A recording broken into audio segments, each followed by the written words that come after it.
बिस्मिल्लाहिर्रहमानिर्रहीम। अस्सलाम वालेकुम सर, मेरा नाम तलहा अहमद है, roll number 07 from section A. और आज मैं हमारा मिड टर्म का जो कोर्स है उसे एक्सप्लेन करूँगा। तो सबसे पहले अगर हम बात करें, हमारे पास पहला जो टॉपिक है वो है कि ये कंटेंट्स हमारे पास क्लासिफिकेशन ऑफ ऑप्टिकल प्रोसेस के जब कोई लाइट किसी मीडियम पे फॉल करती है तो कितने और पॉसिबल फिनोमिनाज हैं वो जो अकर हो सकते हैं।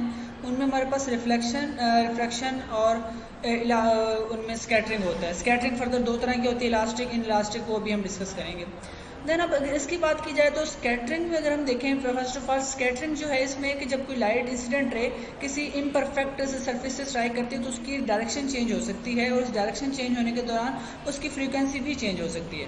तो अगर स्कैटरिंग के दौरान फ्रीक्वेंसी चेंज हो जाए तो उसको इन इलास्टिक स्कैटरिंग कहते हैं, अगर फ्रीक्वेंसी चेंज ना हो तो इलास्टिक स्कैटरिंग कहते हैं। इस तरह रिफ्रैक्शन में क्या होता है कि लाइट जो है अपना पाथ ऑफ ट्रैवलिंग जो है वो चेंज कर लेती है जब एक मीडियम दूसरे मीडियम में एंटर होती है, इसको हम रिफ्रैक्शन कहते हैं। नेक्स्ट हमारे पास ऑप्टिकल कोफिशिएंट्स हैं। ऑप्टिकल कोफिशिएंट्स क्या होते हैं? पहला जो है हमारे पास कोफिशिएंट ऑफ रिफ्लेक्शन, ये हमें कोफिशिएंट ऑफ रिफ्लेक्शन रेशियो होती है रिफ्लेक्टेड वेव की इंसिडेंट वेव से, इसको हम आर से डिनोट करते हैं। और इसकी जो वैल्यू हम लेते हैं नॉर्मल, इसकी जो वैल्यू है वो 1 लेते हैं, मतलब यूनिट 0 से 1 के दरमियान इसकी वैल्यूज़ होती हैं। फिर कोफिशिएंट ऑफ ट्रांसमिशन है, ये हमारे पास रेशियो होती है ट्रांसमिटेड पावर की, ratio of transmitted power to the incident power. Then absorption coefficient जो है ये हमें ये बताता है कि कितनी जो लाइट है वो अब्जॉर्ब हुई है, और अदर वर्ड्स में हम कह सकते हैं कि कितना जो है लाइट अब्जॉर्ब और टोटली अब्जॉर्ब होने से पहले कितना जो है वो पेनिट्रेट कर सकती है किसी बॉडी में, ये इस बारे में हमें इंफॉर्मेशन देती है। नेक्स्ट हमारे पास बियर्स लॉ है। बियर्स लॉ रिलेशनशिप बताता है अटेन्यूएशन ऑफ लाइट का to the properties of material से। देन रिफ्रैक्टिव इंडेक्स एक कॉमन फिनोमिना है जो कि speed of light, velocity of light in vacuum को की ratio velocity of light in medium N is equal to C/V। Okay, उसके बाद हमारे पास है complex refractive index and dielectric constant. तो किसी भी मीडियम में अब्जॉर्प्शन और रिफ्रैक्शन को एक single quantity complex refractive index से एक्सप्लेन किया जा सकता है। कम्प्लेक्स रिफ्रैक्टिव इंडेक्स में जो n है ये नॉर्मल रिफ्रैक्टिव इंडेक्स है और k अब्जॉर्प्शन कोएफिशिएंट से रिलेटेड होता है। तो डाइलेक्ट्रिक कांस्टेंट के लिहाज से अगर हम देखें तो डाइलेक्ट्रिक कांस्टेंट के रियल पार्ट से हम रिफ्रैक्टिव इंडेक्स डिटरमिन करते हैं और इमेजिनरी पार्ट से अब्जॉर्प्शन कोएफिशिएंट की वैल्यू डिटरमिन की जाती है।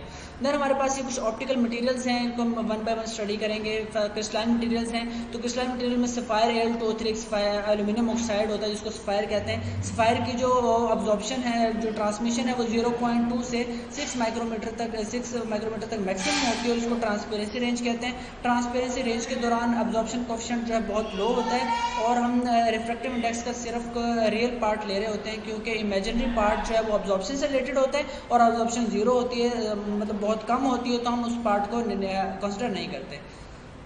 इस तरह हमारे पास ऑप्टिकल मटेरियल में नेक्स्ट ग्लासेस हैं। ग्लासेस जो हैं वो हमारे पास इंपॉर्टेंट मटेरियल्स हैं जिनको प्रिज्म्स में एंड अदर ऑप्टिकल इक्विपमेंट्स में हम यूज़ करते हैं। ग्लासेस बनाए कैसे जाते हैं कि सैंड में हम कोई अदर जो केमिकल्स हैं उनको ऐड कर देते हैं। इस तरह अगर हमने कलर्ड ग्लासेस बनाने हो तो हम सैंड में ऐसे सेमीकंडक्टर्स की डॉपिंग कर देते हैं जिनका बैंड गैप विजिबल रीजन में अकर करता हो।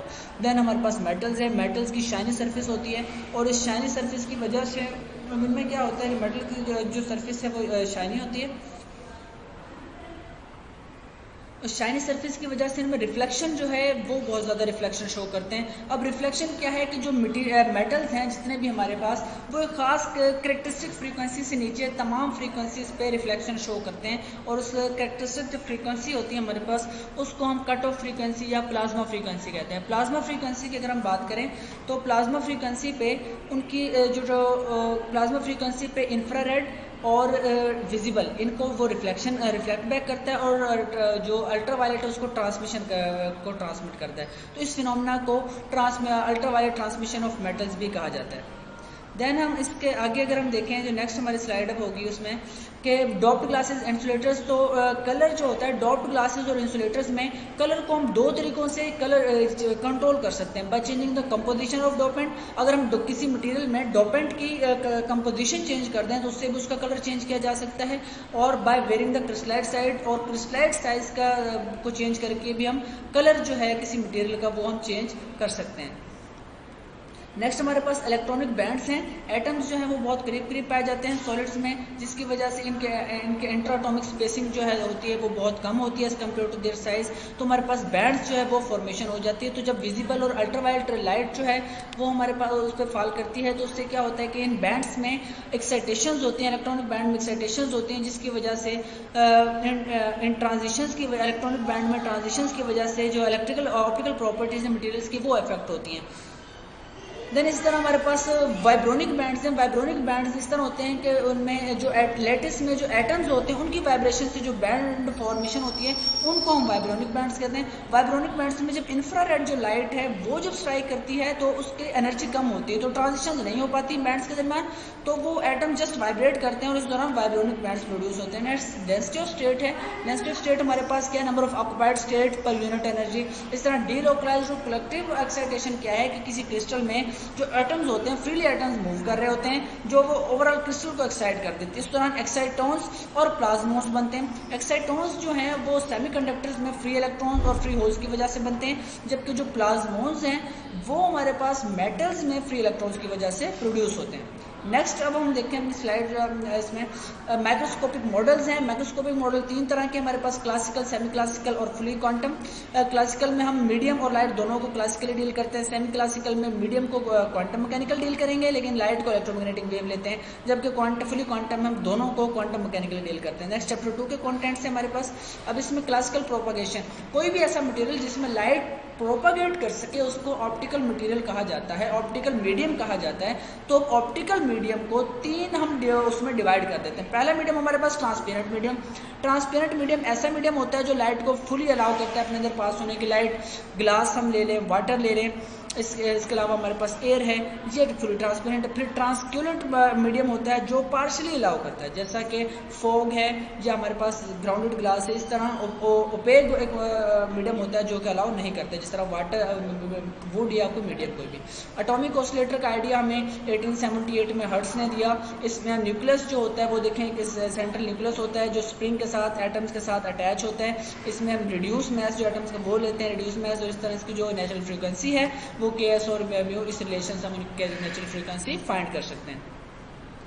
देन वाइब्रेशनल ऑसिलेटर है। वाइब्रेशनल ऑसिलेटर जो है ये क्लासिकल मॉडल है पोलर मॉलिक्यूल का। इसमें दो मॉलिक्यूल्स होते हैं, उन पर ऑपोजिट चार्ज, लाइक एक पॉजिटिव चार्ज और एक नेगेटिव चार्ज, और वो अपनी पोजीशन में, अपनी इक्विलिब्रियम पोजीशन के अराउंड जो है वो वाइब्रेट करते हैं। तो इस दौरान हमारे पास जो electric field interaction between molecules and light occurs due to their force exerted on atoms by electric field. Its example is water.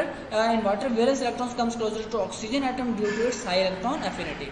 Then dipole oscillator है। इसमें हमारे पास क्या है, रिफ्रैक्टिव इंडेक्स का, और ये कैलकुलेट हमें बताता है किस तरह फ्रीक्वेंसी जो है वो डिपेंड करती है, frequency dependence of refractive index and absorption coefficient, किस तरह रिफ्रैक्टिव इंडेक्स और अब्जॉर्प्शन कोएफिशिएंट फ्रीक्वेंसी पे डिपेंड करते हैं। देन हमारे पास लॉरेंट्ज ऑसिलेटर। लॉरेंट्ज ऑसिलेटर को में हम न्यूक्लियस को एक हैवी मैस कंसिडर करते हैं और उसके स्मॉल मैस वाले इलेक्ट्रॉन उसके अराउंड बाउंड होते हैं। इसमें हमारे पास ये लॉरेंट्ज ऑसिलेटर मेन हमें ये बताता है कि जो डाइलेक्ट्रिक कांस्टेंट है वो फ्रीक्वेंसी डिपेंडेंस होता है, तो इसी तरह अब्जॉर्प्शन और रिफ्रैक्टिव इंडेक्स वो भी हमारे पास जो है वो फ्रीक्वेंसी डिपेंडेंट होंगे। मल्टीपल रेजोनेंस में क्या है, यहाँ पर हमने मेन जो डिस्कस करना है वो फ्रीक्वेंसी का रिलेशन देखना है हमने एब्जॉर्प्शन और रिफ्रैक्टिव इंडेक्स के साथ। तो देखें जब हम एक्सरेज पे स्टार्ट करते हैं कोई एब्जॉर्प्शन नहीं होती, फिर एक्सरेज अल्ट्रावायलेट एज पे हमें एब्जॉर्प्शन मिलती है जो कि इनर्शियल ट्रांजिशंस की वजह से एब्जॉर्प्शन पीक आती है और रिफ्रैक्टिव इंडेक्स इंक्रीज होता है। फिर दरमियान में मीडियम जो है वो रिस्पॉन्स नहीं करता एब्जॉर्प्शन के लिहाज से, या यहाँ पे मीडियम जो है वो ट्रांसपेरेंट होगा। देन अगेन एब्जॉर्प्शन पीक हमें मिलती है अल्ट्रावायलेट और विजिबल रीजन के एज पे, और ये हमारे पास आउटर शेल जो इलेक्ट्रॉन्स हैं उनकी ट्रांजिशन से मिलती है। तो यहाँ पे then again refractive index increase होता है, फिर मीडियम ट्रांसपेरेंट बिहेव करता है, और इंफ्रारेड रीजन में हमें एक एब्जॉर्प्शन पीक मिलती है, और ये वाइब्रोनिक बैंड ट्रांजिशंस की वजह से हमें मिलती है, और यहाँ पे अगेन रिफ्रैक्टिव इंडेक्स जो है वो इंक्रीज होता है। Then Kramers Kronig relationship. Kramers Kronig relationship refractive index के रियल और इमेजिनरी पार्ट के दरमियान रिलेशन को शो करता है, और इसमें हम देखें इसमें फ्रीक्वेंसी डिपेंडेंस भी बताता है हमें रिफ्रैक्टिव इंडेक्स के, जैसे जैसे हम फ्रीक्वेंसी इंक्रीज करते हैं रिफ्रैक्टिव इंडेक्स जो है वो इंक्रीज होता जाता है। Then dispersion. डिस्पर्शन कहते हैं लाइट के अपने 7 कलर्स में डिस्पर्स हो जाने को डिस्पर्शन कहते हैं। तो अगर रिफ्रैक्टिव इंडेक्स इंक्रीज हो उसके फ्रीक्वेंसी इंक्रीज होने से तो नॉर्मल कहते हैं, अगर रिफ्रैक्टिव इंडेक्स डिक्रीज हो जाए फ्रीक्वेंसी इंक्रीज होने से तो इसको एनोमलस रिफ्रैक्शन कहते हैं। ऑप्टिकल एनिसोट्रॉपी ये होता है कि अगर हम डायरेक्शन चेंज करें तो उससे ऑप्टिकल प्रॉपर्टीज चेंज हो जाएं। तो इसमें हमारे पास दो तरह की होती है, नेचुरल एनिसोट्रॉपी होती है और इंड्यूस्ड एनिसोट्रॉपी होती है। नेक्स्ट ऑप्टिकल चेलेरिटी है। ऑप्टिकल चेलेरिटी ये है कि ऐसे ऑब्जेक्ट्स ऑप्टिकल चेलेरिटी ऐसे ऑब्जेक्ट्स में पाई जाती है जो कि जिनमें मिरर सिमेट्री नहीं होती है।